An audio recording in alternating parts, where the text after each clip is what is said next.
Hey everybody, welcome to Hear Us Out. I am Patrick. And I'm Paul. How's it going? Not too bad. And we're Hear Us Out is a thing we used to say once upon a time, I think. Yeah. We've changed. COVID's changed us all. Back Folks, in the day. back in the day, we had a lovely time last week doing nostalgia, looking at the past and all that good stuff. Tonight, we're looking at the future because we're going to talk about Spider-Man No Way Home. We'll break down the trailer, we'll give you some reactions, and we'll talk about some of the fan anticipation around it, Yeah. which has been rabid to say the least. But first, Paul, just initial reactions. I'll flick over and start showing bits of the trailer in a moment. But initial reactions from you, positive or negative? Uh, I guess mixed. Positive in the sense I'm excited for some of the things that they're going to do and stuff like that. Negative in the sense of there's so much for them to do that it's going to be this is going to be a difficult one, and it's like setting up multiverse of madness. So like that's the whole worry kind of thing. Yeah. You know. Well, I think on that note, then let's just get into it this week because I am dying to get people's thoughts on what we have to say. Now, remember, myself and Paul are on a 30-second delay, so every now and again I'll be calling out what time code of the video we're looking at. I'm gonna just let the trailer play, Paul. If you want to hit play on it right about now, you should be watching the same stuff as me. 3, 2, 1, go skis. So all right, we knew the title was No Way Home. I love that the opening sequence of the trailer is very relevant to what happened at the end of the last movie. So it's MJ, not MJ. What's Zendaya's character called? It is MJ. It's MJ, isn't it? Yeah. Okay. Yeah. MJ talking to Peter about what the whole hassle that he's now been outed, that everybody knows he's Spider-Man, and the whole first section of the trailer is all about the difficulties of living with that. And I think that's a really interesting concept. So I'm gonna pause the trailer there on a very worried looking Zendaya. So Paul, I love, because we talked about this after the last movie. J. Jonah Jameson shows up at the end. He's like, I'm going to tell the world that Spider-Man is Peter Parker. And we should note that J. Jonah Jameson is playing like a YouTube influencer type news person this time. Relevant to us. Yeah. I know. Yeah, that's interesting because they still, So seems to be the Daily Bugle seems to be like a daily live podcasts kind of thing or kind of online news outlet, but there is scenes of a newspaper with the Daily Bugle symbol or like a logo on it, which is from the Tobey Maguire version, which is interesting. I'm guessing that it's an ego thing, that there is actually print, but this is J. Jonah Jameson's kind of weekly Alex Jones blog, vlog type podcast. But I do love, and the point I was going for there a second ago before I veered off into my love of JJJ, is they're picking up. We were both saying, right, so will they look at what it's like for Spider-Man and the famous Spider-Man keeping his identity secret? An awful lot of the rest of the heroes don't seem to have that problem, but it's integral to the Spider-Man story that Peter Parker wants to be Peter Parker. He doesn't want people to know he's Spider-Man. So it's like, ooh, that's going to be interesting. But and I'll hit go in this trailer, just as the trailer gets towards the kind of the first third, you can see that it's not going to be the entire focus. I think it's going to be the setup. So that's your setup story. They're not really going to go into it at length. They won't be able to burn half the movie on it.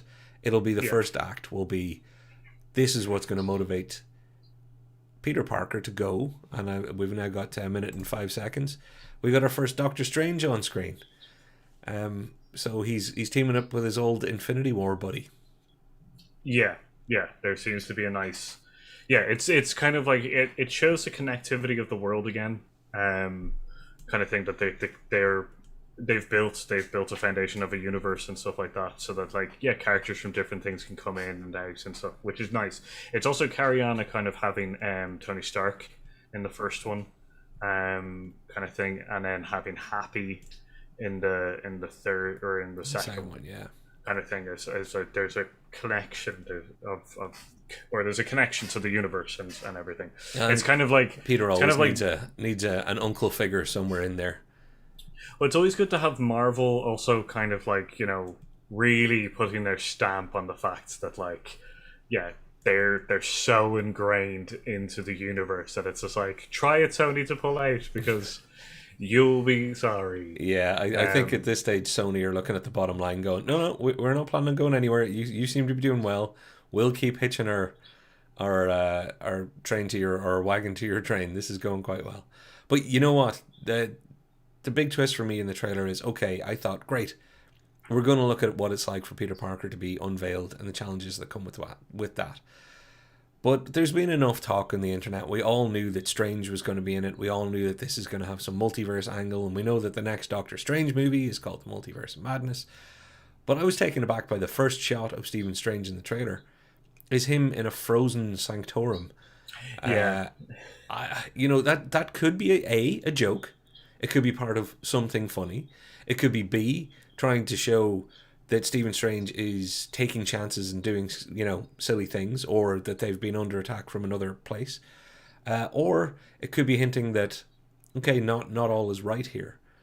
Because as you see, we'll play the trailer forward in a minute, something's not right with what's going on with Stephen Strange, Doctor Strange.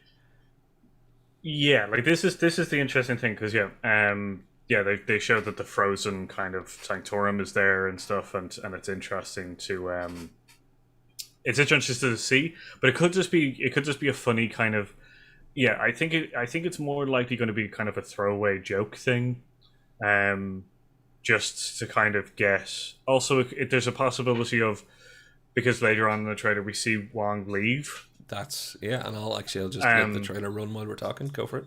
Yeah, like there's a point where like Wong makes a joke about, like, don't cast a spell, and like he walks through the portal as if he's leaving, obviously to go to probably the other sanctorum part, which is, or like to the one that they originally were seen as. Yeah.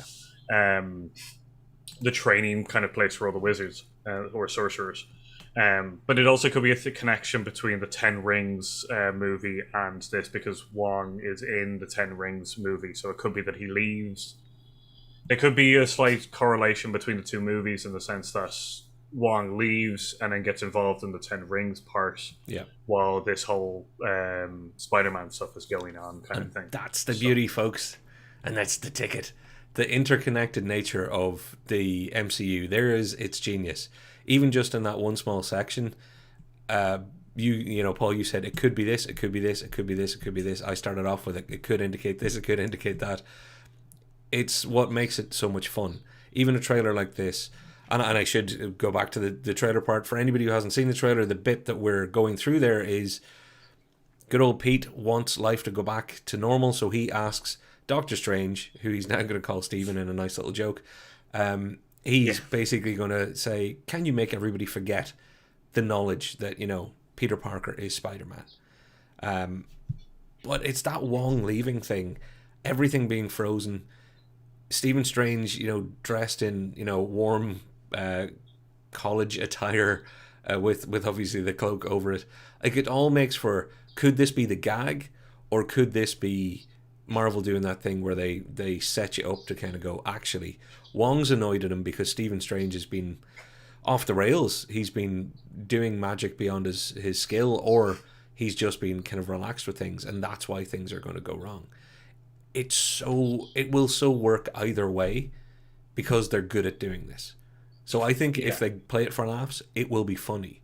If they're actually trying to indicate that he's become sloppy or dangerous or evil or something like that, I think they'll pull it off. And I think you pulled one on me that I hadn't thought of.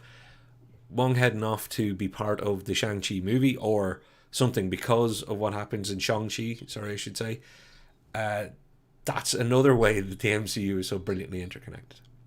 Yeah, like we could see that the Sanctorum gets attacked by the Ten Rings, and like in the because the Ten Rings movie comes out, Shang-Chi comes out before this, so like we could see that the Sanctorum gets attacked, and this is the aftermath, or Wong is currently leaving and then getting involved in that kind of thing.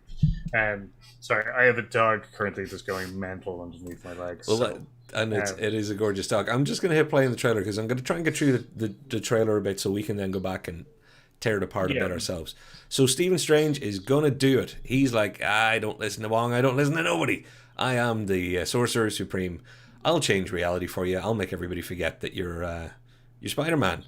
And when he says everybody, obviously they've got the Peter Parker being the big kid that he is going, you mean everybody? What about Aunt May or MJ or my friends? And Strange is like, oh, would you shut up? You're messing up the spell. And then all hell breaks loose.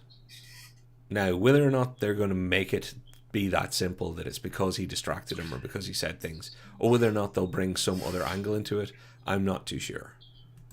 Yeah, like there could be a couple of kind of things in here that kind of get him awry and stuff like that. But like it could, like, for one thing is I think that it will be a subtle thing as well for the start of it. Like as we said, the first act will be him dealing with the fact that I'm also going to go back to, there's a part there which is at 222. We're not even at 222 yet. Okay, but I'll let it play out. Yep. Yeah, like it's. I think that once they cast a spell, it'll be subtle at the start. It'll be subtle changes and stuff like that Parker and Strange start to realize and stuff like that, and that's where we realize that there's a problem, kind of thing. So you're talking about the splitting the soul from the body there for the 222 moment. Yeah, like that's a thing. So yeah, so like there's I think that the subtlety will come after that with the whole thing of being like, yeah, we're going to show you small changes in the problems and stuff like that, but like him going back to his knee or to his auntie and realizing that she doesn't remember him and all that kind of like jazz kind of thing. But I gotta do a Brad Pitt on it here. What's in the box? At that 222, what is that? You're the comic master compared to me here. What do you think that's going to turn out to be? See, this is the interesting thing. Like, first of all, that whole Spirit Punch thing that Stephen is doing, we've seen that twice before, which is the Sorcerer Supreme prior to him did it to Stephen, and the Sorcerer Supreme also did it to Hulk as well. Kind of thing. So it could be just that he's just giving him a timeout kind of thing. The box is interesting because it doesn't have a specific kind of thing within the MCU. Like it's not like a very noticeable thing, but it could be that it's like an element of the universal changing thing, or like a spell or something, or something's contained within it that has something to do with the spell, and that's what Peter Parker is trying to get off Stephen, as in it could revert back to the original kind of universe thing, but there could be some consequences in doing that, and that's why Stephen is currently doing that to him. Because the box also turns up a little bit later on in the trailer as well. And and that's, I just want to skip back to we were at around 212, just the inception of it all. Anytime you now have multiverse or you have anything you have Doctor Strange, essentially you have bendy city. I don't know what the way to put it is. You've got buildings and things curving around. They really are leaning hard into that. That has nothing, just for anybody else, that's appeared before. That's not a representation of the multiverse in any way, because I did see commentary online about that, and I was like, oh no, you've got this wrong. They've been doing the Inception thing since the first Doctor Strange movie. The multiverse is slightly separate. And while we're talking multiverse, the idea that Doctor Strange rips a hole in things, I think that's implied in the trailer, but it's not actually confirmed. Because we've already got Loki with the whole time variance. We've got WandaVision and Agatha Harkness and all that stuff that's happening over there. We've had Spider-Man into the Spider-Verse from Sony, from this studio, already kind of open up the idea of multiverses. So I don't know if he'll be the one just responsible, because there's a line which would be playing now if I had the audio up, where he said, we know very dangerously little about the multiverse. Yeah. So they're familiar with it, and I don't think a lot of people are saying, oh, Doctor Strange creates the multiverse. No, I don't think that's going to be it. Well, I think so. Yeah, like if we're going to link this into, we've seen this kind of Inception thing as well, because that's been in the Mirror Universe, which has been in the first kind of two, like in Infinity War as well. We've also seen them try to put Thanos into the into the mirror universe, and yeah, they've in the first one there was the mirror universe as well, kind of thing. So we don't know if this is entirely that, or is it the reality kind of like reality is kind of bending and breaking because of a combination of what Doctor Strange did and Loki and Cena Cersei. Did and Celine, whatever, yeah. Celine, and then also what Wanda could be doing with the Darkhold, kind of thing. So like there's literally 3 current reality bending people messing with things that by having the spell could be like the straw that broke the camel's back in a way, kind of thing. And then the multiverse of madness could for Doctor Strange could be just them just exploring it even further, kind of thing, as in like he could be just like, my spell shouldn't have done this, kind of thing. Like it should have just like some people should have forgotten and some people shouldn't have. Ant-Man could have had a fart in the quantum realm for all the hell we know. They've got so many options to do this. That's why I say the fun in these sorts of trailers is not knowing, it's the possibilities of what it could be. And that's why I would never tie anything down after a trailer like this. Except, Paul, I have paused on 227, which you should see because it's been up for a bit. Yeah. Now, let's finish out the trailer. But as we finish out the last 30 seconds of this trailer, we're going to see some old villains appear. And I say old in the sense that they're old to the cinema viewing public who've watched Spider-Man movies, but not necessarily Tom Holland Spider-Man movies. So I'll let it play, and there's a little pumpkin bomb from a certain goblin. It's gone black. And then we have an impressively... I'm so sick of de-aging. An impressively weird-looking Alfred Molina as Doc Ock. It gets a bit weird, and then credits, and then title. So, Paul, to make it easier for me and easier for you, I'm going to switch this over to a view with some graphics instead. Okay. So I'm throwing up the 3 Spider-Men. Let's explain to anybody who's never heard of it before. I'm sure all of you have, but the idea of a multiverse means that you can have multiple Spider-Men, spider people, spider people who are not all the same actor or actress or anything like that. So it's multiverse doesn't mean it's the same actor in lots of different places. So it's not like, oh well, how could he look like Andrew Garfield somewhere else and still be Peter Parker? Get past that part. The way they can do this is they can have all 3 Spider-Men show up in this movie. And I'm thinking they will, because I don't think they'll just stop at the villains. But I really don't think that the new or the old Spider-Men will last very long. I don't think they'll have a whole lot of screen time. I think these will be extended cameos at best. I don't see a team up between Tom Holland and Andrew Garfield. Yeah, I think it's gonna be one of these things where it's like, because it's the Sinister Six is essentially what's going to come out of this, kind of a weird multiverse version of the Sinister Six, because Electro and all of them are part of it, kind of thing. So like, what we'll see is we'll see Tobey Maguire's Doc Ock and more likely Tobey Maguire's Green Goblin, and then we'll probably see Andrew Garfield Electro, and possibly, because this is the one that hasn't, that's very difficult, and possibly the Lizard, which is also from the Andrew Garfield universe. Well, I wasn't quite going to go to the villains yet, but let's do it. I know it's, and the reason is just because I kind of wanted to clear out the Spider-Men first. Oh, sorry. Sorry. I'll go back to in the sense of, I think Tom Holland will be facing the Sinister Six for quite a bit of time, and then we'll have like an ending part where we'll have like the Spider-Men coming together to kind of face off them and kind of either push them back into their own multiverse regions or something like that. Like I think I'm the same with you in the sense that I think there'll be cameos for the last fight, kind of thing, rather than have them throughout the movie. Gotcha. And you know what? I agree, and I actually also agree with your prediction that we won't see them up front. We'll see villains first, heroes later, because I think it'll make them.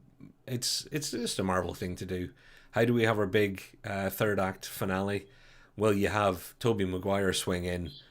It's a real on your left moment. It's the that's it. it's here comes the cavalry. It's just Sony get to do it this time with their Marvel property. It will be interesting though if they do that, or if they actually go all out and maybe introduce the Spider-Man earlier, but then start introducing alternate versions of, let's say, Iron Man and all the rest for the final scene, which would be very ambitious. But they have talked about Tom Cruise playing an alternate Tony Stark. There have been all sorts of rumors over the last kind of 2 years. I think any of it could work because it'll depend on the film that it lands in.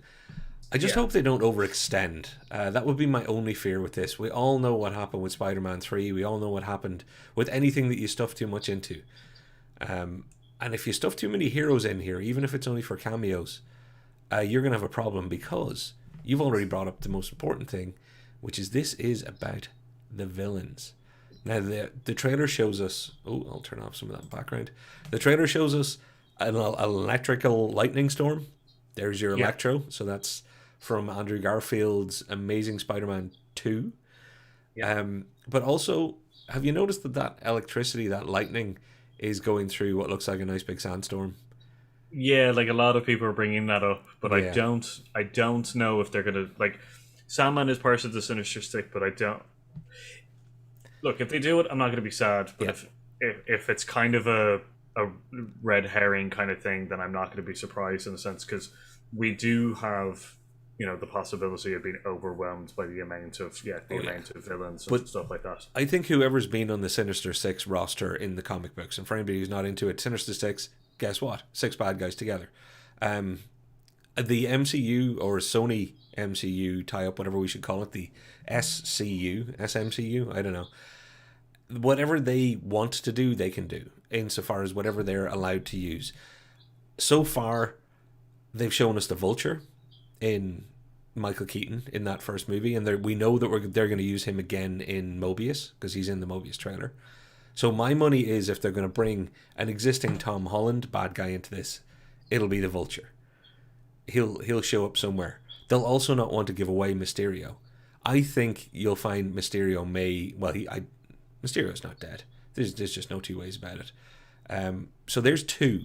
And if you take these 3 that we definitely know, which is Electro, Lightning, there's no way that's an accidental Green Goblin reference. That's not just somebody dropping jewels there with a sinister laugh.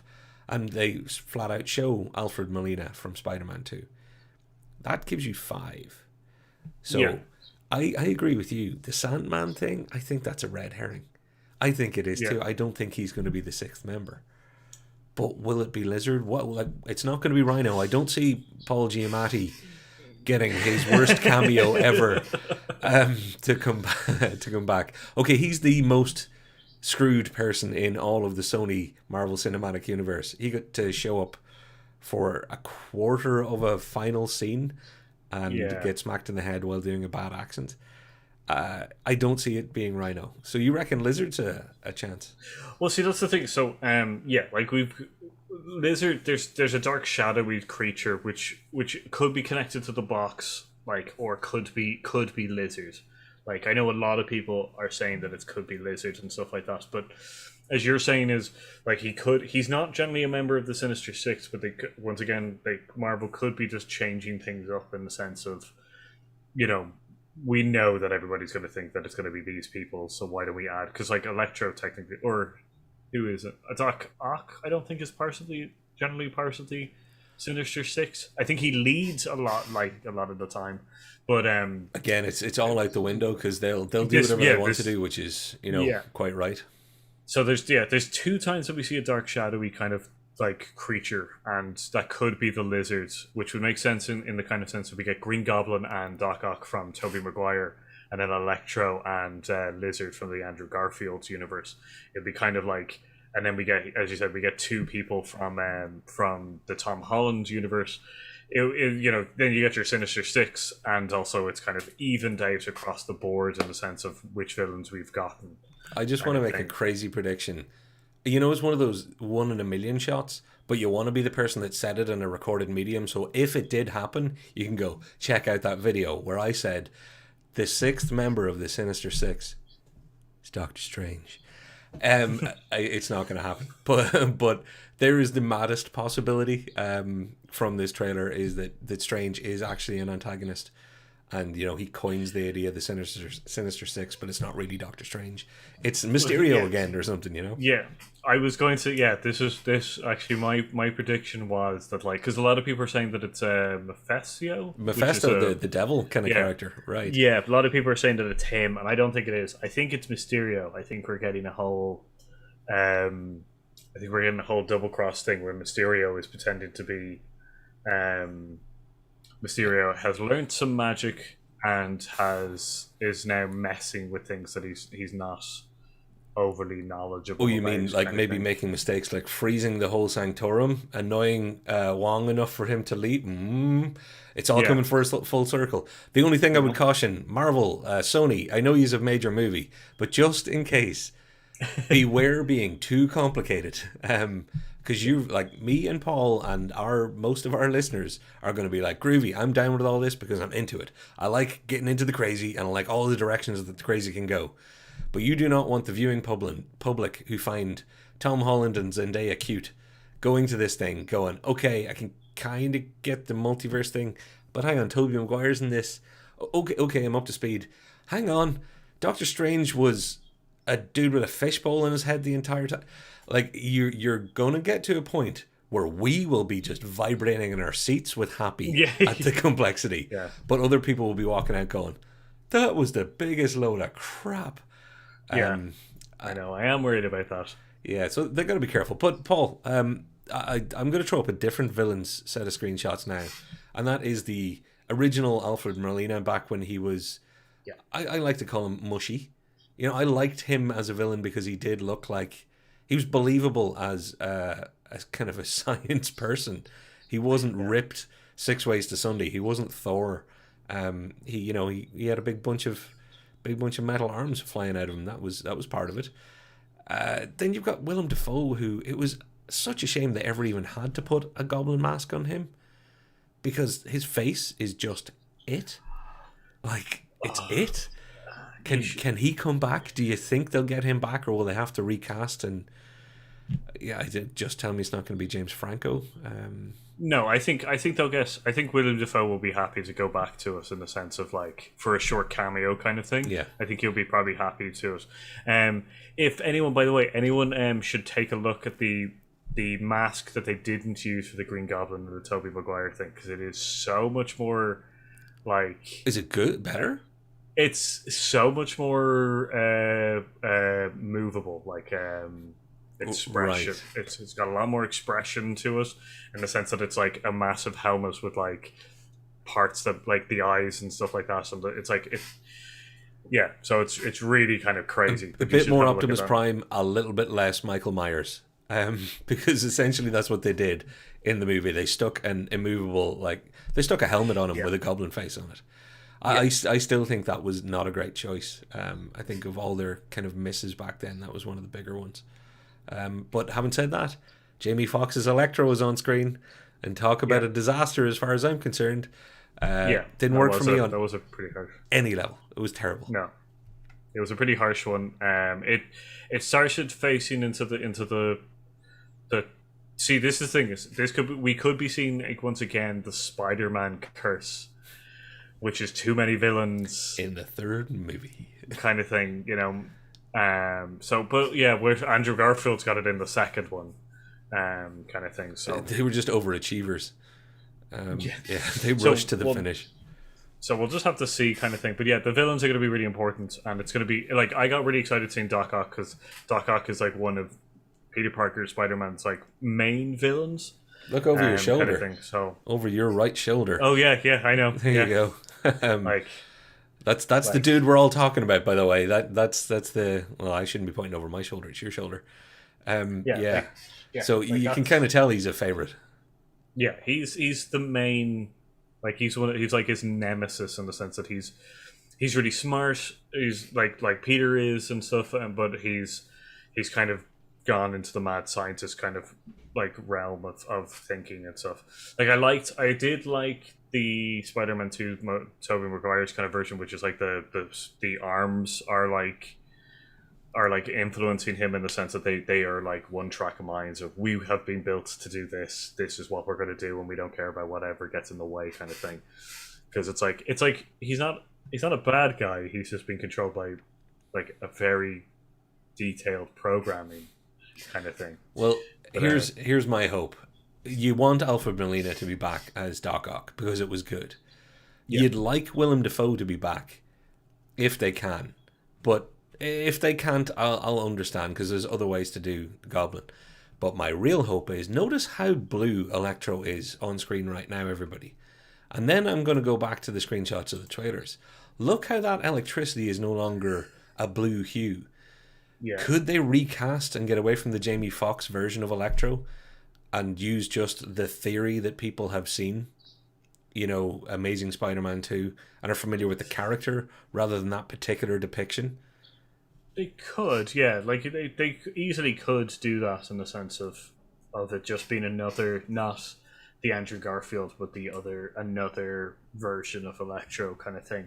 But I would also point out that when the Infinity War trailer also dropped, they also airbrushed out like three Yeah. of the Infinity Stones out of the gauntlet. When like Thor or when Captain America was like holding the gauntlet. Yeah, Kind of they thing. So they had they swapped Hulk and Hulk Buster in the trailer as well versus the reality. The original trailer didn't show. It showed Hulk where there was no Hulk because it ended up being Hulkbuster armor for Infinity War. But you know, I guess I just said that last thing, and it's not because I don't like Jamie Foxx. In case anybody's thinking that, I just really did not like the portrayal. I did not like the character they set up. I did not like anything about it. If they're going to go with bringing, you can go to so many multiverses. Why not just take one from each? You know, or two. You don't have to take Electro from Andrew Garfield's universe. You can just take Andrew Garfield and take Electro from a similar one, and you can have Andrew Garfield go, at least you're not so blue anymore, and just pass it off that way and get a different portrayal of the character. It'll give them enough room to maneuver. They probably won't, Paul. That's more me just shouting out to the universe. Please, maybe for me. It'll make me no, happy like while I'm eating my popcorn. they could literally just have still Jamie Foxx and just changes. Like they could just update his kind of, because like all of them seem like they're getting updates. So it could just be that it's Jamie Foxx getting an update. That's it, like kind of thing. Speaking of updates, I hate to harp back to it. The de-aging of Molina. Do you feel that it's a bit too? We've given him a facelift in the Matrix. It's It's like they've tried to give him a better jawline when the one thing he didn't need was a better jawline. To me, it looks like his head is way too big for that body. That's my only problem with it. Well, that's been said about me, so I better be careful here. Kind of thing. It looks like I don't. As long as they pull it off and stuff like that, I don't really care. Kind of thing. As in, like I'll bypass it. Kind of thing. I'm trying to look at my notes because I've got so many notes. Well, actually, Paul, let's go to your notes, but can we throw to the commenters and then throw over to your notes? Yeah. So let's do that. The good thing is that a lot of the things came out. It's just a couple more, you know. Okay, cool. Well, I see people are saying trailer gives us. Hey, Brandon Morgan. Trailer gives us hints at 5 of the 6 for sure, and that's why we're having so much fun with the 6. But thank you for joining us. None of this exists. It's in Mysterio's great. Mysterio could well be, and if they can use Mysterio really well again, he was a brilliant villain. I would love them to use Vulture as well, because let's face it, Michael Keaton, one of the all-time great villains for any of the Marvel comic properties owned by Sony or not. What have you got? Oh, Shocker from Homecoming is an option too. That's actually weirdly true. An alternate universe version of him actually powered up a bit. Paul, you picked out anything there? Brandon was saying so many Nexus level events happening simultaneously that they totally threw off all the multiverse. Yeah, like that's my whole thing with like I say that the Loki WandaVision and Doctor Strange's spell could be the catalyst for kind of, you know, what's going to happen in the next, because like don't forget Khan isn't going to be in this one. He's not going to be. I don't think they're going to show Khan and the Khan War. Going to happen in this one, but we probably will see it in the Multiverse of Madness kind of element. kind of thing. So, I'm reading one. They also superimposed a woman on top of whoever is in the car in this trailer. That's really interesting, and I'm going to queue that up for a minute's time, so we can look at that. But Paul, pick out another comment or go to your stuff while I scrub to that, so we can pull it up in a few minutes. Irish was saying, I'm starting to show my son the other Spider-Man films so he can be caught up. He didn't understand what he was watching. The same with Quicksilver and WandaVision because he hasn't seen X-Men movies. Yeah, there is. This is. I think we've said it before in the sense that this is one of the most complex storylines that they're going to have. That people who haven't been watching the other movies and being kept up to date. Like, you could drop into a lot of the other movies in phase 1 to 3. Now, you wouldn't know that much kind of thing, but you'd be able to pick it up quite quickly. This is the only level, phase 4 is the only level in which you need some history kind of thing, because, like, there's a lot of stuff that's going to be happening in this, you know? Which I completely agree with. And also, we've said it before, Irish, you're doing such a good job. The amount of times you've said something that's like, I'm showing my son this, or I'm showing my kids this, it's just great. Talk about a proper education in the history of Spider-Man, and I have got, Paul, just on that, I've got the superimposed person, and I think you're right. So up on screen right now, and for you, Paul, it's at 2:36. Yeah. It is the person in the car. Wow. Interesting. I wonder why they would have had to do that rather than shoot it live. Maybe it's just a one whole aired scene. But interesting aside anyway. Thank you for pointing that out. So Paul, I shouldn't keep you from your other points. You check your notes, I'll check mine, see what I'm missing. So, so some interesting points. This is based on the One More Day storyline, which is to do with Mephisto, Peter going to Mephisto and asking him to essentially wiping everybody's memory of him being Peter Parker and that kind of stuff. So this is essentially their adaptation of that. So if you guys want to read that storyline beforehand and stuff like that and get to spot the difference, you're directing that at Brew, right? Brew, you should read that one. Anyone, So there's a couple of new suits as well for Spider-Man. There's the black one, which looks like the new stealth suit kind of thing. A lot of people are thinking that it's actually the Venom suit. But I don't think so. I don't think we're there yet. It looks more mechanical than it does look biological kind of thing. Some interesting facts. Feast is in it. The Feast shelters, which is shown in the games and also in the comics. It's essentially another one of those acronym organizations that essentially helps people. That's where Aunt May's helping out there. So it's if we see, and I can't remember the guy that's supposed to own it, Mr. Lee, I think is what's his name, Negative Man, essentially. So we may have people being introduced further down the line, assuming they're gonna keep going with the Tom Holland verse. Like if it depends on how they like they could just be like here's a callback or here's a kind of Easter egg for you guys for Feast kind of thing. They are slowly bringing in Negative Man in a kind of way. Web shooters. There's a new weird design for the web shooters at one point, kind of thing. We've seen that in some of the images and stuff like that. So there's some interesting web shooter kind of stuff happening there. Will there be a version of Spider-Man with organic web shooters? Because that's about the only thing that we haven't seen. That or magic ones. We have seen organic ones. Tobey Maguire doesn't use mechanical. Oh right. He's got he's got it in his crikey. There you go. Yeah. How did I forget that? I should be fired from YouTube. I resigned my post. What else is there? The train fight is a callback to the subway fight. It's the same looking train as the second one. You mean the early days Tobey Maguire holding back the train with what can only be described as having a tricky toilet face. Yeah. It's so exactly, unfortunate. It's one of my favorite memes though, because Tobey Maguire like took a lot of stick for Jazz Dance, Dark Dark Parker, but I think he gave us all so much more with that train scene, because it's a great scene until you freeze frame it and have what looks like either unbelievable diarrhea or unbelievable constipation with Spider-Man level effort pushing it. But I'm not going to go further down that particular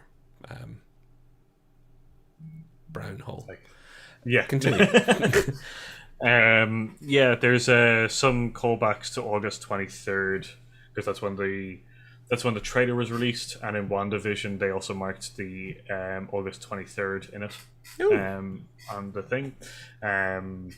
So that was an interesting Easter egg kind of thing. But originally, also, this was what more of it, what a lot of deep fan theory people are thinking is this was meant to be released sometime in the summer, and they think that the WandaVision 23rd of August thing was actually referencing to this.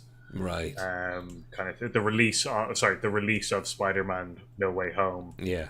Rather than where, because also another piece of history, August 23rd was also when Sony pulled Spider-Man away from Marvel Universe. Like, wow! I didn't know that's when that deal was done for a measly sum. Yeah. Gosh, they regret that. That was one of the although kept the company going. So what can you do? Yeah, like it's like one of those kind of deep things where they were just like, we're going to put it in WandaVision, and then that's when we're going to release Spider-Man No Way Home. Okay, we can't because we have to do reshoots or something's kind of holding us off. Okay, well, we'll just release the trailer at the August 23rd kind of thing. Just, it's like a little weird Marvel knife in the back kind of thing, I guess. So. Go for it, sorry. I'm trying to see if there's anything else that I have in here that is... No, otherwise...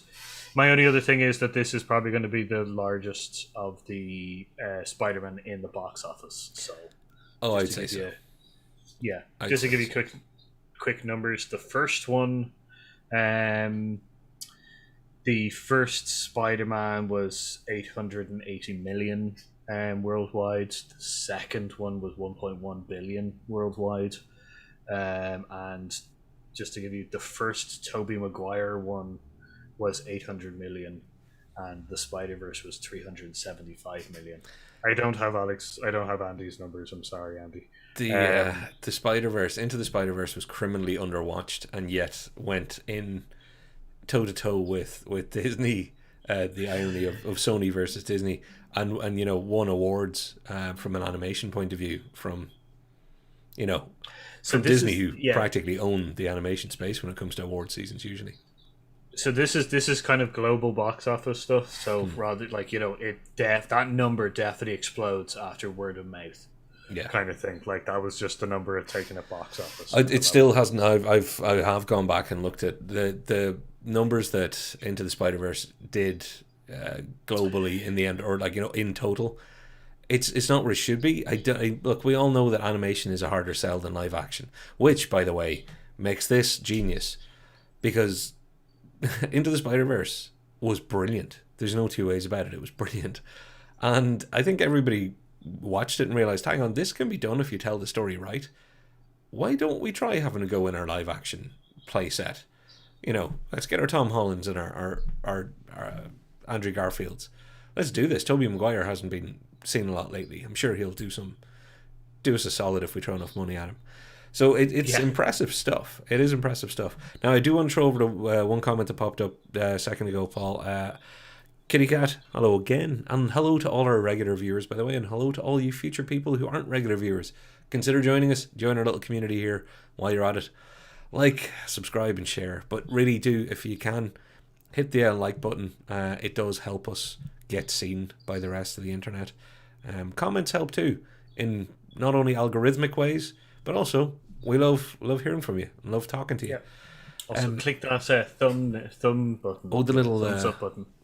Ding dong. The little like button. So the question the Kitty Cat had was, I haven't watched any of the new Spideys or Doctor Strange.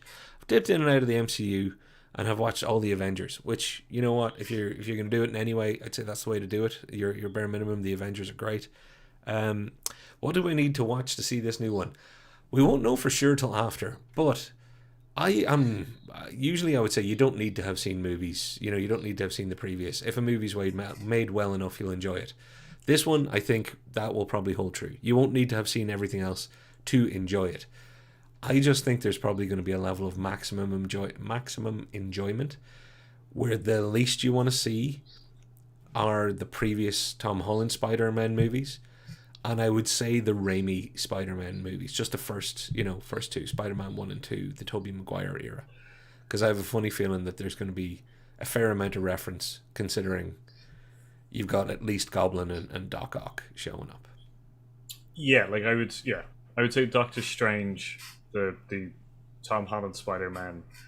If you want it depends on how far you want to go with this. Like, yeah, the like bare minimum, Tom Holland Spider-Man, Tobey Maguire Spider-Man, and Doctor Strange. If you want to go further into this, the Andrew Garfield Spider-Man as well, and then Loki and also WandaVision. See, what you're about to give the answer of, everything that you haven't watched. Watch all of that, and here's some reading for afterwards as well. But no, yeah. I think there's the bare minimum, then there's the more, then there's the more, then there's more. I don't know. Once we see this, I think that's one of the things in our review, Paul, because we will be reviewing this movie for sure. I think that's one thing that we have to make sure and note.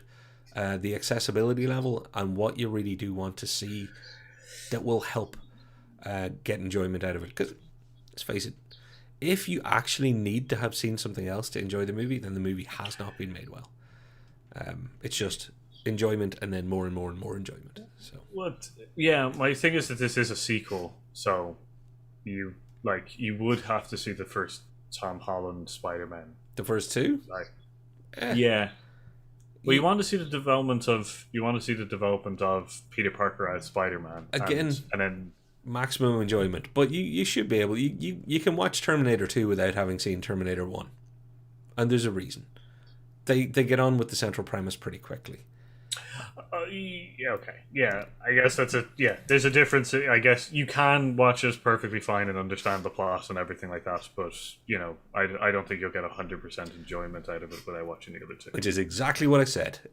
It'll only build enjoyment from there. So, no, I completely agree with you. It does whatever a spider can, indeed. And no Spider Ham. I saw somebody mention Spider Ham further up. I don't think they'll be brave enough to go Spider Ham or get Nicolas Cage in as just that shadowy figure. Maybe that's Spider-Man Noir. Maybe Nick Cage will just do voiceover and there'll be a voided shadow walking around the place. Yeah, like I don't. Yeah, it would be interesting, but it looks more like a monster than it does true. A shadowy figure kind of thing. So, well, then, we got about 12. Ooh, sorry. Yeah, no, go for it. I want to transition to the. Yeah, that's what I was going to say. Yeah, we got about 12 minutes left, so we can go on to the freakouts and leaks of the fandom. Yeah, let's talk about it, Paul. This trailer, for anybody who doesn't know it or wasn't on Twitter recently, this trailer leaked a few days before it came out. Now it leaked. I didn't watch it on purpose. But it was talked about, it exploded all over the internet. Everybody's going, my God, somebody's leaked this trailer with unfinished VFX, very unfinished visual effects apparently. And worse than that, the person whose version or copy it was, their watermark was still fully visible.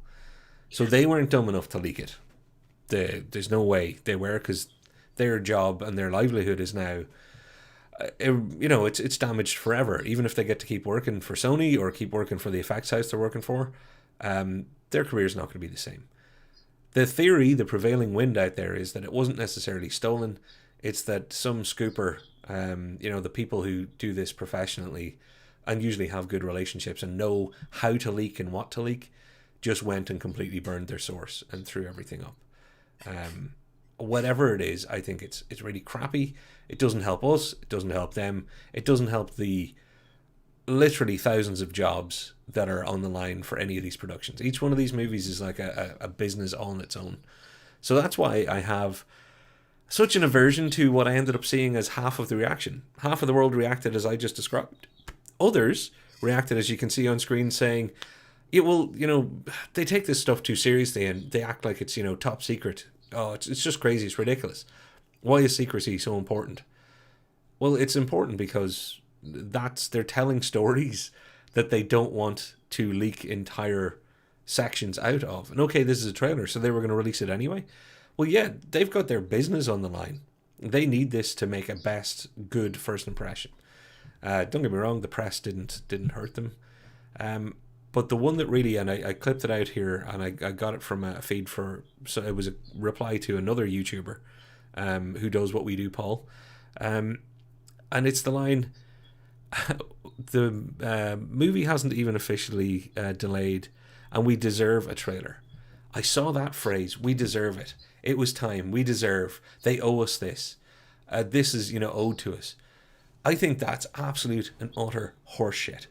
Anybody out there that thinks creative outlet, let alone a business that makes its money off creativity, owes you anything until their product is actually out there for you to view, I say to hell with it. If you think you can decide how somebody has to market their movie, you need to sit down and have a good long look at yourself. That's my take on it.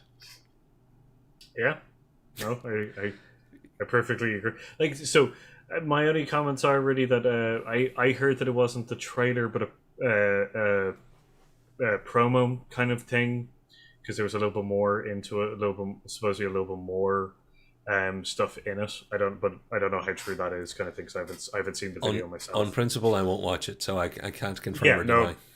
Yeah, the leaking kind of thing is like it's a thing that happens. Like it happens. It's bad kind of thing, in the sense that it's just someone trying to, it's someone either trying to be popular, in the sense of kind of being this like, I'm the one who leaked it kind of thing.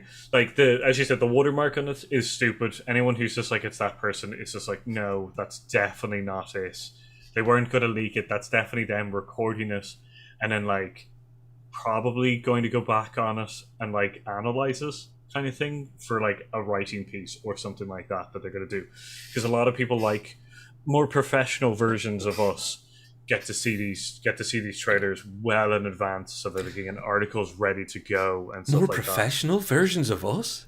They're more professional. No, I completely understand what you mean and agree.